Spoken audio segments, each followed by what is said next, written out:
Hello, bonjour, Annie, hola. My name is Garrett Ryan, and I am with Artist Relations here at Fringe North this season. I'm very happy to be back here on our live Fringe North Artist Roundtable. We're doing these every Thursday at 7 until the festival begins on August 16th. I am really excited and happy to be joined for a special dance edition roundtable by Emma and Sky. I'll hand the floor over to you to introduce yourselves. I'll start with you, Emma, because Emma is a member of our team here at Fringe North, and we're super happy to have her on. Yes. Hi, everyone. My name's Emma Dingle. I'm on the Fringe North team this year. I'm the digital technician.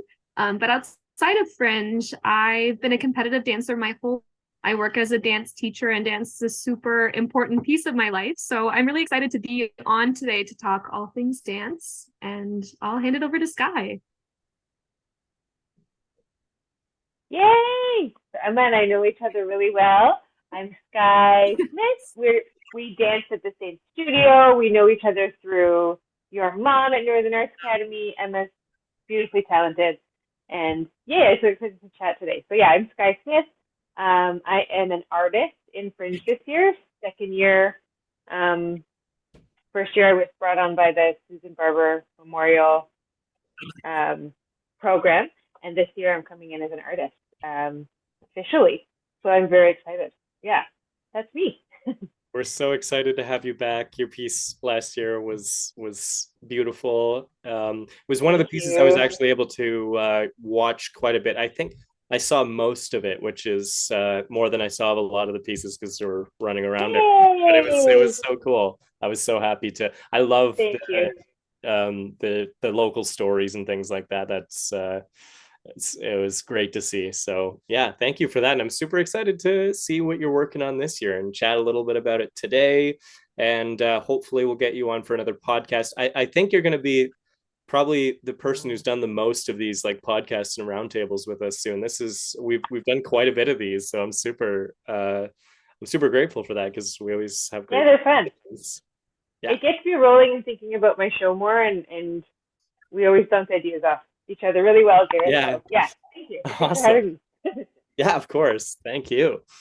Um, so I guess I want to start with well, first off, I can acknowledge that I'm not a dancer. I've had to dance for like musical theater. That's about the extent that I've had.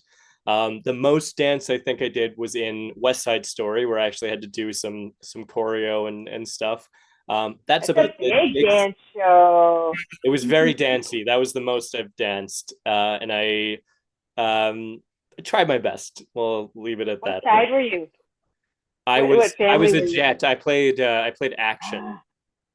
Nice. Whoa! A lot of fun. Yeah, very fun. Yeah, I got to do the like Officer Krupke, which is my favorite song in the show, and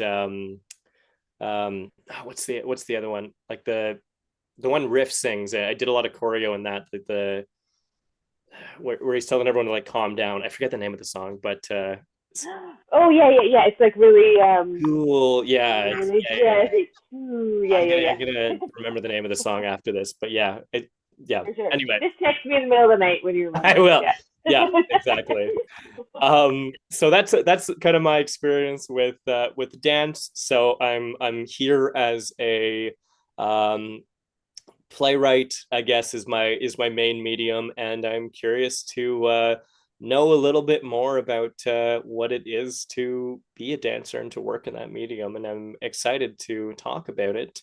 Um, so first things first, why don't you both tell me a little bit about what your background is in dance? Tell me a little bit about like who you are as a dancer and how you got started. Sure. Yeah. It's a big one. I'm ready for it. So I started dancing when I was years old, and I started competitive dance when I was around 6 or 7. So I did ballet, tap, jazz, lyrical, all the styles up until I was around 18 or 19 when I graduated. So dance was the center of my life for all of my childhood, my teen years. But when I was 16, I had a really serious injury, and then it caused me to develop a chronic illness. So my plans completely changed because I had mobility issues and this illness that I had to deal with. So after that happened, I transitioned to teaching, which is kind of what fuels my life at this point. I work in Sault Ste. Marie as a dance teacher with Elite Dance Force. In Waterloo, I work with some studios. So regardless of that kind of injury that changed my life, really, I've still been able to keep up with it. And it's something I'm super passionate about. And kind of creating inclusive spaces is the focus for me as a teacher. So yeah, that's a little bit about my dance background. Sky, if you want to tell us about yours. Emma is going to change the space of dance in what she's doing. Yeah. With her teaching and her, yeah, love it. So for my dance, I have two sisters, and I would watch them dance in recitals, and I remember looking at them and thinking, oh wow, they get up there and they just move, and they you know, I didn't realize all of the work that went into it when I was a really young girl. So when I got into it, I said, oh wow, this is really, really hard. So I did, just like Emma started when I was young. I think I was 4, you know, when I could start. And I danced all through elementary school and high school at Sherry Walsh Academy of Dance Arts. It was like a prestigious school, I would say, in my time in Sault Ste. Marie. Competitive dancer. I got my teachers in the British Association of Teachers of Dance, which is BATD, which is a good one, I guess. It's some people would say that, and I just realized this, that Emma, it actually, Sherry did that method of ballet training because it was supposed to be for a lot of bodies. We should, yes. We'll talk to Amelia Stewart about that. She remembers that very fondly, of the British Association of Teachers of Dance.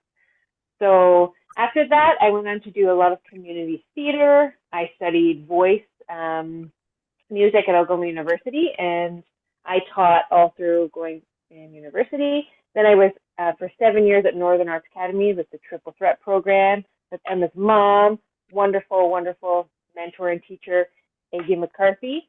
And we developed this program called the Triple Threat program. So it was singing, acting, and dancing. And this year I decided to take a step back and be a little bit more with my family. So that's my dance. That's my dance life. It's like it's never left, really. Yes. Right? Yeah. Always keeps creeping back in, even when I think like I've had different 9-to-5 jobs or different things, and it's always been kind of my side gig. But now I've just decided, no, it's what I do. Yeah. That's amazing. For both of you, then you would say that like your experience dancing and being dancers has really shaped your life and who you are as individuals. Do you want to maybe talk a little bit about that? I've heard similar things from other dancers who have said that like growing up in dance has like really shaped them for the better going forward, even if they don't dance anymore. Like they still resonate with a lot of the things that they learned and the values that they upheld doing dance. Do you feel those things as well, like in your day-to-day life outside of dance then?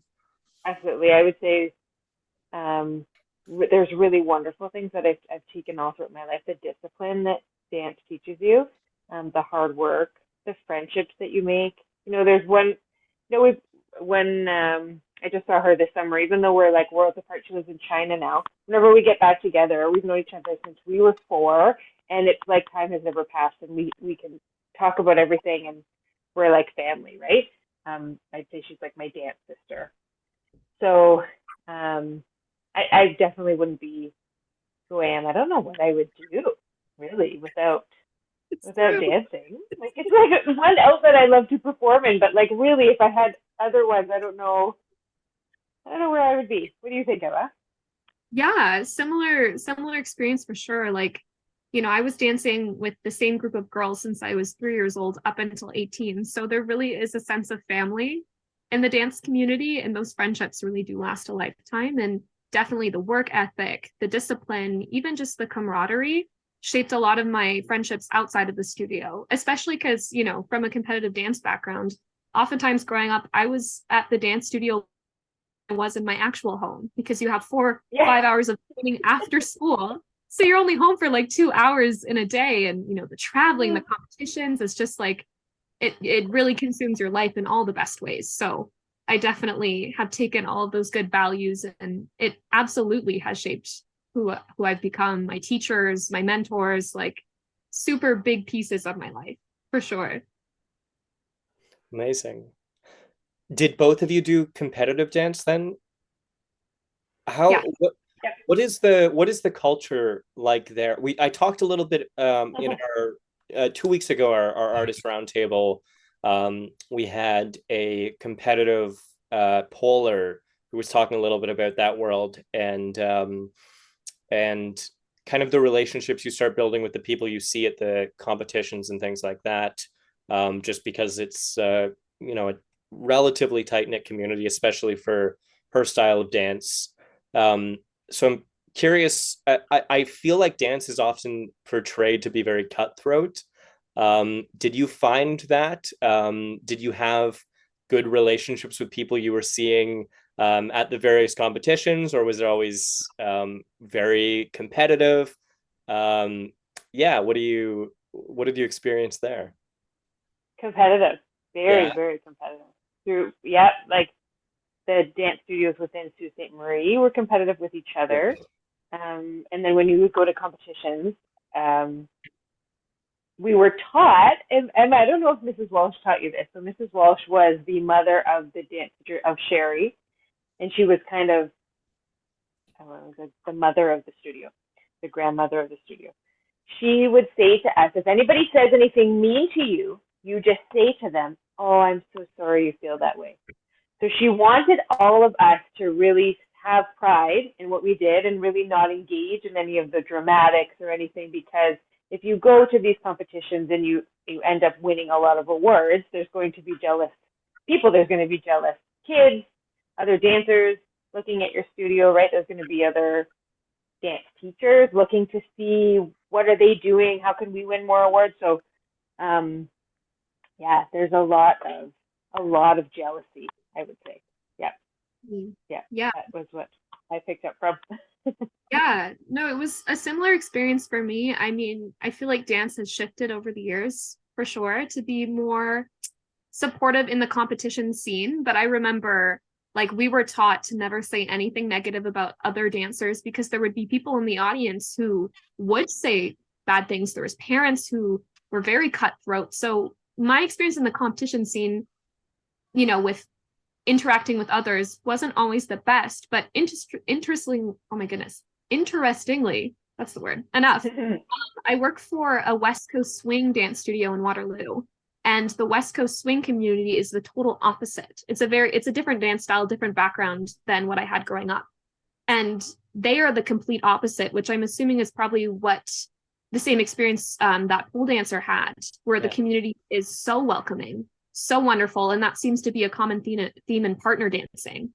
But for me as a competitive dancer, I didn't necessarily experience that kind of uplifting competitive environment. Obviously, my studio was very supportive, but sometimes, especially competing in the States, like we didn't always have good communication with other studios. But definitely in the partner dance scene, it seems like competitions really are like an uplifting environment for people to make connections, like that really Mhm. awesome relationship. But I'm hoping that as like future generations come up, that the competitive dance scene might have more camaraderie when it comes to, you know, other studios attending different competitions, because that's important.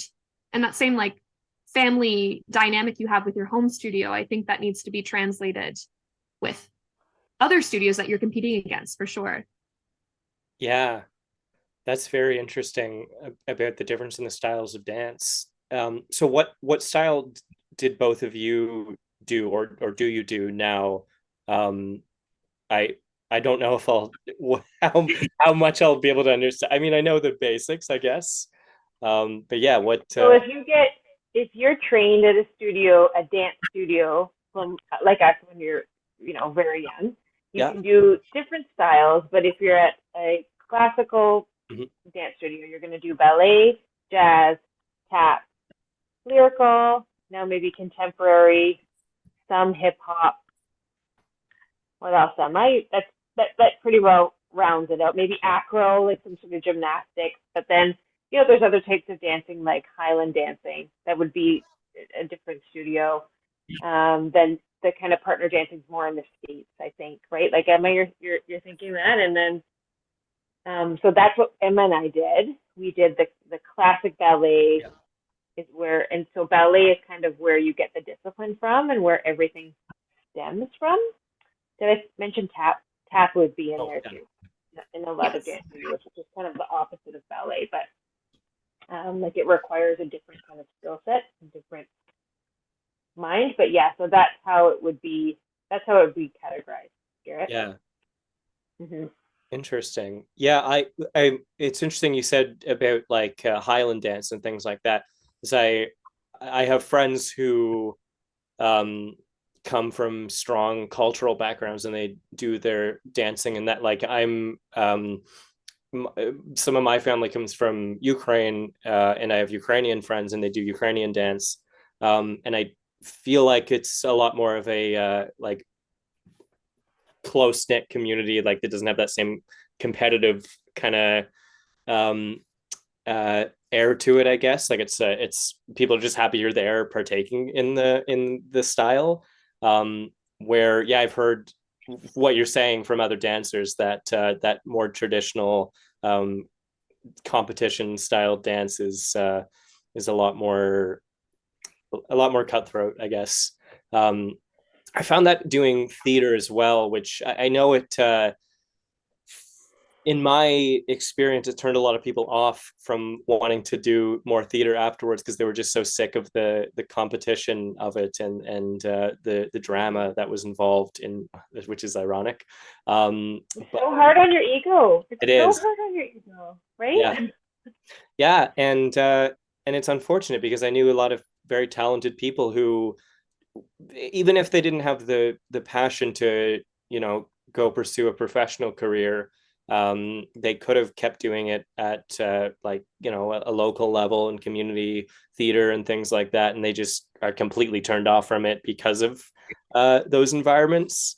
Did you have you found that with dancers as well that have kind of not been able to deal with those ultra competitive um, environments and just kind of turn their back on dance?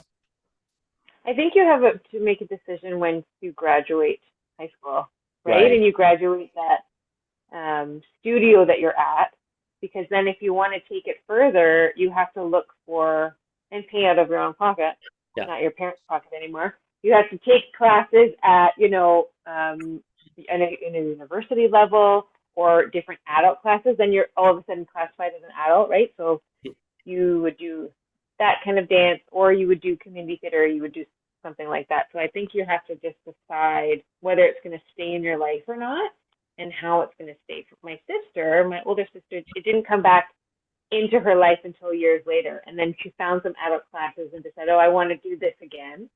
And other people that I've talked to have done, like a 6-week program or just to kind of remember, and your body doesn't forget, Mm-hmm. or your mind doesn't forget. Your body might need a little more time as you get older to figure some things out. But yeah, I think it's more of a decision wise in that. I don't know, because I haven't really gone the competitive route after high school. Mm-hmm. Mm-hmm. Yeah, I mean, once like from a competitive dance background, like I said, like once you graduate grade 12, you kind of have to assess, is dance something I'm going to continue? So I know some of the graduates from my studio, they went on to pursue a degree in dance. So that was a way for them to be involved. And then we had a few dancers, not so much anymore these days, but about 10 years ago that made the big cut to like go to LA, take class, trying to be found seen as a professional dancer. But like for me, my university has a dance team that we still compete, but it's not like a professional dance commitment. So that was how I was able to kind of stay in involved with dance, and a lot of graduating dancers kind of look for that in university programs. But it's definitely harder to find people, especially in small communities, who want to commit to that professional next level, because it is such a tough industry, and you have to move to places like LA or even Toronto, like big cities to be discovered. So yeah, and I find that a lot of, like, I teach some adult classes, and a lot of people like in their 30s, 40s, they want to try dance again, but there's not a lot of opportunities for adults. So it always seems to creep back. I found that as well, but it depends kind of what your motivation is and what you want in terms of careers. So people kind of go their own ways depending on that, for sure. Yeah. Is there, do you think, a way to shift the culture and get more people sticking with it, or having more opportunities in smaller areas, or is it just the nature of the industry? Like it's just like something that can't be changed. I definitely think, especially, I mean, this is kind of my opinion as a teacher, but I think we need more opportunities, especially for graduate dancers, like retired dancers, even for me, because I have fibromyalgia. So I am limited in what I can do. I feel like it's the responsibility kind of these small communities to make opportunities for graduates. I mean, a lot of people don't want to pursue dance professionally, but it's still a big part of their lives. But because there aren't a lot of classes, a lot of opportunities in communities, like, it's something that they end up stopping for a long time. So where I am as like a teacher, want to create opportunities so people can keep up with dancing, because it's an important part for so many people and great kind of avenue of expression. So I think, yes, the culture, is pretty set in stone in some ways, but the more we work to make more opportunities, I feel like the more people will stick with it, for sure. Yeah, absolutely. Do you have any thoughts on that, Sky? Yeah, I think what I was thinking is that what may have been catapulted during the pandemic is online classes. Mm-hmm. So now, because people couldn't meet and they could do dance classes, I did a few online classes during the pandemic because I just thought, oh, I got to do something, right? And that was my way to keep myself sane. So yeah, that's kind of my thought in that. Yes, we have to create, and I'm getting kind of ideas of how adult dancers, how we can perform again. Because really, it's one thing to be able to. That's what I miss a lot. I love taking adult classes, right? But I really love to perform, and I love to go see performances. So if I were to see, some adult dancers from old competitions, and if Emma, we could figure out some way to like get them together Yeah. and do some sort of performance, I think that would be so cool. Mm-hmm. That would be so cool. Absolutely. And I think people would be receptive of it. I think they would be, I guess, depending on where they are in their lives, but Mm-hmm. yeah, something we gotta Yeah. we gotta figure out. Taking notes. Yeah. Yeah, for sure. Please do. Yeah, absolutely. That's I find that's so important with all the performance mediums like dance and theater. Um, I don't know as much about music either, but I would imagine similarly, just having opportunities like that is, especially in smaller communities, is just so vital. Um, Mm-hmm. I want to. I'm very curious to know a little bit more about choreography. Um, I I earlier called myself a playwright. I think that's sort of my main medium. I also direct. Um, what do you think are the kind of similarities with like theater writing and directing versus being a choreographer? Because I see them as similar kind of positions, but also like wildly different. Um, I know sometimes they merge in musical theater, but often we're working completely apart, and we really have no idea what the other person is doing. So I'd love to know a little bit like what is it like to kind of tell stories in a generally wordless medium? It's wonderful. Yeah. Great. You don't have to talk. You don't have to write anything down. I mean, you can, and there are certainly dance teachers that will write things down, but it's a lot about what's in your body, right? So when you're in a room with people that are like-minded and they all understand that you're expressing through movement and they get to take their own spin on it. I mean, oh yeah, it's um, it's great. I guess I've directed too, so it's Mhm. same but different. I guess you're evoking emotion in people when you're directing, and you kind of have to be their friend. You have to be more there for them on a personal level. As a dance teacher and a choreographer, you don't. I wouldn't say necessarily you always have to do that.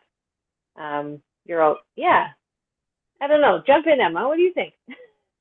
Yeah, I mean, definitely like I've done theater, mostly musical theater, so not just like strictly acting, but it is like a commonality of storytelling. One may be through voice or kind of acting versus the other with dance is movement, but the definite like intersection is storytelling or sharing some sort of emotion. Um, Choreography definitely. I mean, it's the same idea of giving someone direction, choreographing like a set of movements versus like rehearsing lines. It's the same like memorization. Um, but yeah, I mean, and dance is a very expressive art form, and especially coming from the competitive scene, some of our lyrical pieces, some of our contemporary pieces, I've danced to spoken word before. I've danced to really like heartfelt um, pieces of music that really compel that story. So even though they definitely differ in some ways, I think that general like evoking emotion, sharing uh, something through movement, that's kind of the similarity for sure. Yeah. Yeah, it's more the same than not, actually. Now that you say it out loud, Emma, like the way you put it's very, very similar. That's so cool. Yeah. I have done um silent scenes in theater as a director, and I've almost choreographed things in a theatrical sense, like with very theatricalized movements and stuff. And when I was doing that, I sort of saw those bridges appear, but also it like it's a totally other world for me. But trying to do those storytelling beats silently, I had much more of a appreciation for the work that you do. It's really amazing. Um, I want to hear about the piece that you've either been in as a dancer or that you have facilitated as a choreographer or as a teacher, that has been the most impactful for you, like something that really stands out, something you were so proud to have been involved in some way. Oh yeah. So the piece that I did last year for Fringe, Lenone Qui, I think was my. I never felt so proud of something. I performed in it, and Amelia Stewart choreographed it, and I feel because I embodied a character that it was my vision with Amelia's choreography. Just felt really right. It was about my Nona who had passed away. I really wanted to show her love for food, her love for her family, and I did that by through dance. It, so you really, it's like limitless what you can show, right? And I remember explaining it to people, and it just sounded so weird that I'd be dancing and cooking at the same time while I was showing the story. But when people saw it, they were like, "Oh," Yeah, they just got it, right? So yeah, I'd say that was my that most proud piece. that feels very natural to me. The idea of like cooking being put to choreography, like there's something that I have absolutely experienced as well, seeing my own like older generations of my family, especially like doing traditional recipes, like Often it'll be the matriarch of the family in the kitchen with this whole big spread. It's very choreographed.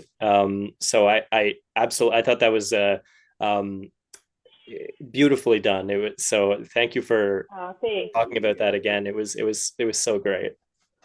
Thank you. It's an art, right? Like cooking and Yes. preparing a meal for somebody you love is an art. And depending on how mindful you are, I've definitely had meals in the kitchen that have flopped when I'm not in the right mindset and I'm not happy to make this and it just is not made with love and then it's like, here you go, right? Like it can, and that's, I guess, a different part of it too. But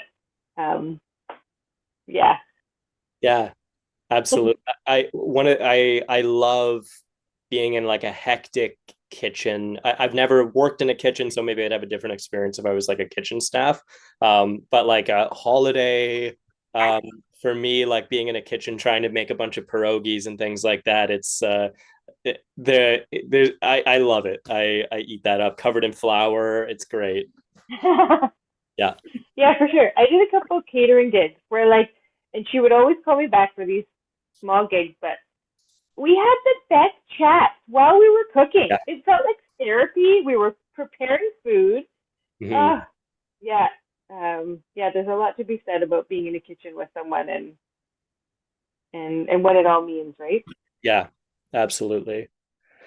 What about for you, Emma? Any pieces that jump out? Yeah. I have like two favorite moments, one as a teacher and then one as a performer. So as a teacher, I started teaching dance about 3 years ago, I think.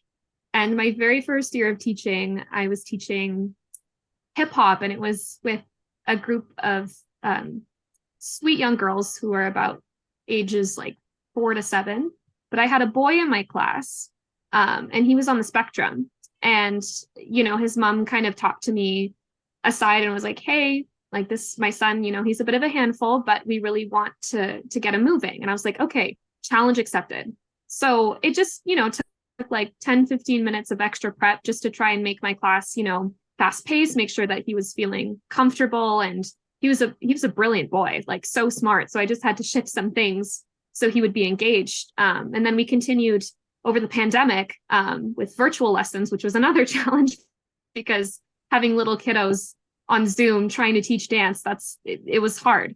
But in the end, his mom called me afterwards and was so sweet. And she said, like, thank you so much for including him in your classes. Like, he loved coming to dance. And, a lot of teachers don't take that time, which to me, like, I think I was 19 when I started teaching. And that was like a shock to me. I was like, why wouldn't teachers take the time to try and include him? And then I, started this kind of journey of making dance inclusive. So that's been my big thing as a teacher, to make safe spaces for any child to come and take lessons. So that was definitely my proudest teaching moment, just getting that feedback from a parent whose child felt safe in my classroom and felt included.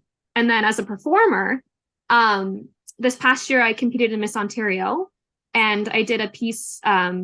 It was like a spoken word piece called Body Love, and it's all about body positivity, embracing who you are, and acceptance. So this year I've had some big health problems, and I was nervous to dance, especially, my body's changed so much since I was a teenager, and it was like a big mental block to get on stage and dance to something powerful like that. But I ended up doing it. I did it in the competition. I got some really lovely feedback, and that was a proud moment for me, just, bringing body positivity into the dance scene. So both of those moments definitely have a special place in my heart for sure. But my big, thing as a dancer and as a teacher is trying to make dance a safe space and making it inclusive so everyone can enjoy it.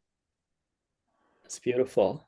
Thank you so much for sharing both of those things. I echo what you're saying about how special it is when you're working with someone who is not used to being included, and you're able to find a way to include them and get them engaged. It's an amazing experience. So I totally understand what you're saying there.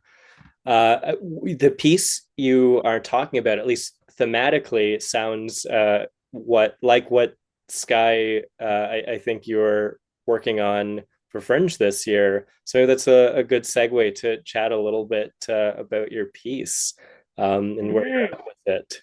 So I'd love to. I know we've talked about it a little bit. We talked a little bit before we started recording, but without giving too much away, what can we expect to see from you this year? Yeah, so I've developed a character named Kala, and she's Kala Lilin, so she's a daughter of Lilith, and she goes through different struggles that I've gone through as a woman. People I've talked to have gone through as a woman, and I feel as though it's heavy subject matter, and a lot of women go through it. So the first one is body image, second one is addiction, and the third one is postpartum mental health. So the three dances, two are solos, one is a trio. The trio is with the lovely Lauren Kinney and Lucas Beaver. They're going to be dancing with me for the addiction piece. So the body image one is pretty well choreographed now, and it's I move through ballet and contemporary. So when I was young and doing my dance training, I had ballet, jazz, tap, lyrical, some modern. We kind of played in modern a little bit, but it wasn't contemporary, wasn't quite yet a style of dance. This kind of came, and it's called contemporary because it's fairly new. So I didn't really get any training in that. Amelia Stewart did a class, a contemporary class, an adult class, and when she taught it, I absolutely fell in love. I felt like it was quirky movement where I could use some of my ballet discipline in my body, but like move in really contorted, cool ways. So I took that and I said, Amelia, let's do something, and that's what Le Nonne Qui happened. It was contemporary. So I moved through ballet and contemporary in the body image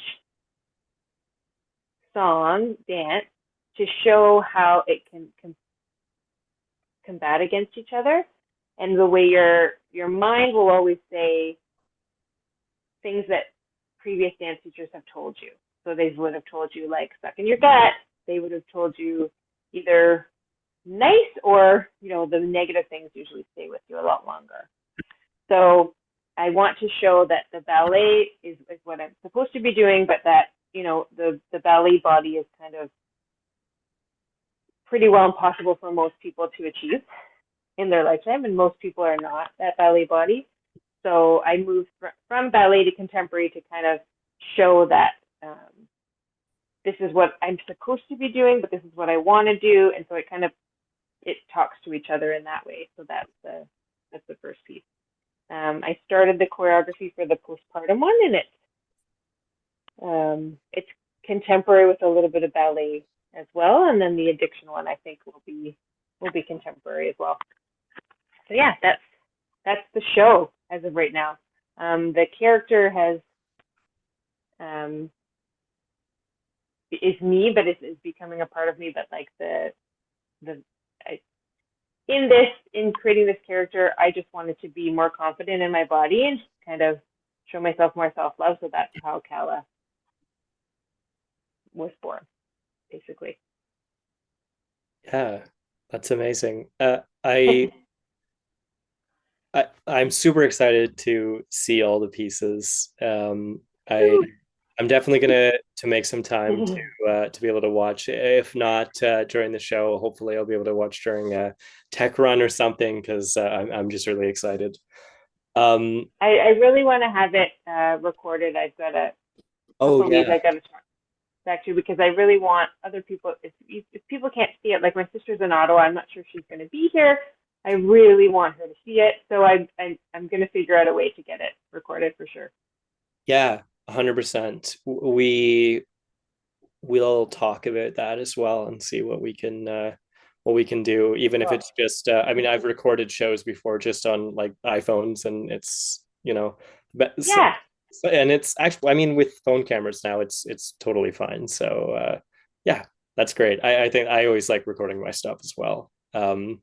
So Same. I just started like just recording myself doing my warm ups and doing yeah, things, and it's funny because I'm trying to change my self talk too. In that, like, it's normally when I'm in front of a mirror very, very negative, right? And that in changing that and like, oh no, you're doing great here. And let's productively. It's hard to look at yourself constructively, right? Too, and decide here's what I need to change. The beautiful thing about Fringe is that I'm not in a competitive space. I don't need to be at my like utmost what like in shape body or whatever. I just really need to express what I need to express in these yeah, things. So even though they're dances, I've been taking a lot of inspiration from performance art too. Like I just watched a really wonderful video about Lady Gaga and what she does and how she's not just a dancer, she's not just a singer, but she's a performance artist. And the things so that she pulls from, she's yeah, so. It just dawned on me when I watched this video of like how many artistic styles that she's pulling from all the time, and how what she's trying to say, and all the things. Like she's always telling a story. She's yes, always there's even when she's doing something very small, like doing some sort of cameo, she's always coming to it with 100% authenticity. So cool. So yeah, I would say that there's going to be some performance art in it too. Um, yeah, I can't say anymore. I'll just keep talking. So stop yeah. me. I don't want to get too much away. Sounds good. Yeah, we got to get people to come out. So stuff. Yeah, exactly. Uh, yeah, it took me a while as well to appreciate, I think, Lady Gaga for what she does, but she's brilliant. I It's not really my style of music per se, but the performances themselves are incredible. Um, and she's also a very talented actress. Right? Yeah, And she has training in acting as well. I think she went to the New York School of yeah. I forget where exactly, but Performing Arts. yeah. I think. hmm Yeah. So she's like a triple set. She just performs. Mhm. Oh, sorry. Go ahead, Emma.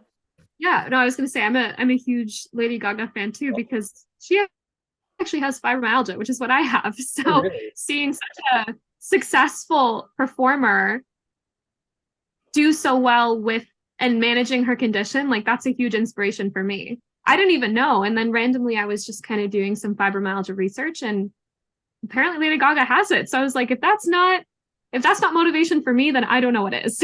So Wow. I had no idea. yeah, right. I mean, who would expect for because she's Mm. so brilliant. But yeah, it's really cool to see. Like I started exploring kind of chronic illness and dance and looking at artists who are kind of living the same experience as me. And a lot of performers have these kind of invisible illnesses that you would never know. Wow. Um, but yeah, so I resonate with that thought too because she's just an amazing, amazing performer for sure.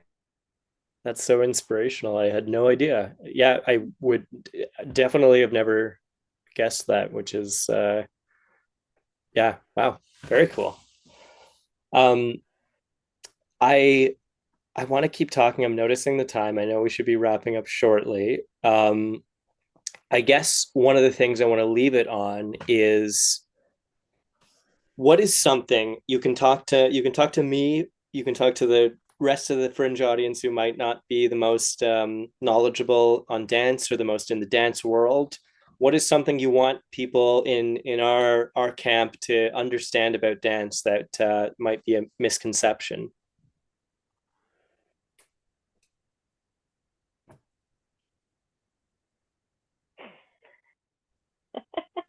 I gotta think about that. What's a misconception in dance, Emma? Oh, I'd say a huge one in my show is that you have to look a certain way to dance. You can have any body and show up. I just asked a friend, so I've been really wanting to do a pole dancing class, and I've been trying to get a group of girls together to do it. And I asked one of my friends, and she said, "Oh, no, I could never do it." I said, "Why?"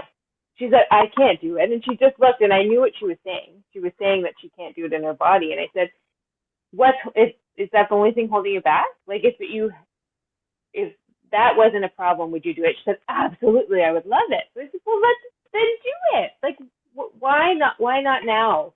Right? So I'm going to keep encouraging her. So I think that anybody can dance. Anybody can dance. I love it. I second that 100%. One of my favorite sayings I always reiterate to my students is that all bodies are dance bodies. And I feel like, from a ballet background, we're taught at a young age that you have to be thin, tall, kind of maintain this unrealistic standard for weight, for size, for proportions. And a lot of people feel like they can't enjoy dance or they can't dance, period, just solely because of their body. Even a lot of the work I do with kind of working with children with disabilities, a lot of those kids feel like they don't have a spot in dance because they have a learning disability, because of mental health, because of all these, limitations that they may have. But, dance is such a wonderful expressive art form. And even I see all the time, amazing dancers who are even in wheelchairs. There's no barrier to movement. And whatever that movement looks like, there's a space in dance. So if anyone's feeling like they're too old to try dance, they're too inexperienced to try dance, they don't look like a dancer, they have limitations, you got to try it. Dance is for everybody. Yeah, that's such a beautiful note to end on. Thank you both for that. And I echo that 100%. I mean, I always say this for people that are interested in the work that I do in writing or directing. They say oh, I don't have the experience, or I don't have the technical skill or education or whatever to and everyone does. It doesn't, just because you're not you don't have a degree in writing, or you don't have years of experience, doesn't mean you can't tell a story. And I think the same is true for any art form. People have a story to tell, and they can express it, and it doesn't have to be professional caliber to enjoy it and express yourself. I wanted to I was gonna say one last thing. If someone wanted to get involved in dance and had never done it before, what is something they could do to get started, just to have fun with it? Do an online class. Online class, and once you start feeling comfortable, then you can go out and be with other dancers, right? But I think that's a really safe place to be, and that you can do it anytime, anywhere. I just did one on YouTube. I had to wait for an ad, in the middle of it, but I think that's the place to start. Great. Yeah, I would echo that 100%. I mean, I know a lot of people kind of jam out in their room when they go out, they're dancing. That's dance, even though it may not feel like you're taking any formal dance training. That's movement. So online classes are a great way, like Sky said, going on YouTube, following a little beginner dance tutorial to build up that confidence. Because a lot of people, they might not feel comfortable jumping into a dance class right away, and that's okay. But incorporating some movement into your life is a great way to start. And then, there's always beginner classes, and, it kind of just goes from there. But there's so many resources online. So awesome. Definitely would suggest that. The internet has made made art so much more accessible, especially after the pandemic. It's great. Yes. It's so great. I mean, that's a whole other conversation. I don't go down that rabbit hole, but yeah, I 100% agree. Fantastic. Thank you both so much for being here. I learned a lot, and I was so happy to chat about this beautiful medium that I'm so out of the loop on. But it was really cool to learn a little bit more about what it means to dance, and about the two of you as dancers and creators. And also just thank you so much to everyone who is tuning in. Merci, miigwech, gracias. And just a reminder that Fringe North 2023 will be from August 16th to the 20th. And you can check out our website and all our social media channels for more information about that. And if you want to support the work that Emma and myself and the rest of our team are doing here, you can consider tipping the Fringe. And you can find the link for that in the description as well. And we will be back for another live stream next Thursday. And like I said at the top, every Thursday until August 16th, the start of the festival. Really quick before we end, is there anything you would like to plug, Sky, coming up, or your social media, anything like that? Oh, sure. Yeah, follow me on Instagram. I'll go with Sky. Awesome. What about for you, Emma? Anything coming up you'd like to share? Anywhere people can check out some of your work outside of Fringe? Yeah, for sure. I have a little arts initiative called Arts Ability, and it focuses all around kind of arts opportunities for Ontario youth that are accessible. So we celebrate all abilities. So the Instagram handle is arts.ability. I also do a lot of platform work with my pageantry. So my pageant account is at Miss Emma Dingle. So those are all my dance avenues for sure. Amazing. Thank you both once again. Always a pleasure to have you on, Sky. And Emma, hopefully you'll be able to join us for some more round tables. It's a lot of fun. Yes, it's been great. And it's so nice to see you, Sky. Great chat. You too, Emma. Yeah. Thanks, everyone. Have a great night.